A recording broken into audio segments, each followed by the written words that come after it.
Okay, so this has a higher degree at the bottom. So horizontal asymptote is going to be just 0.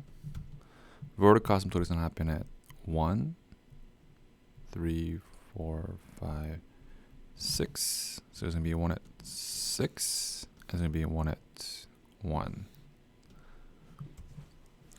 Can x-intercept at -3?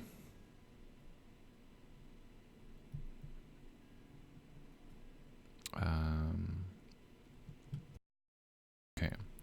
Now what will help us is to just sketch the polynomial of this.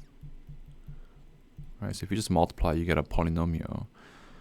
And if you graph that, it can tell you where the graph is positive and negative. So the graph of this is very easy, right? -3, 1, and 6. So here it tells you it's negative. Between here it's positive, negative, positive. So it's negative after -3. So it has to go down and come back towards the horizontal asymptote.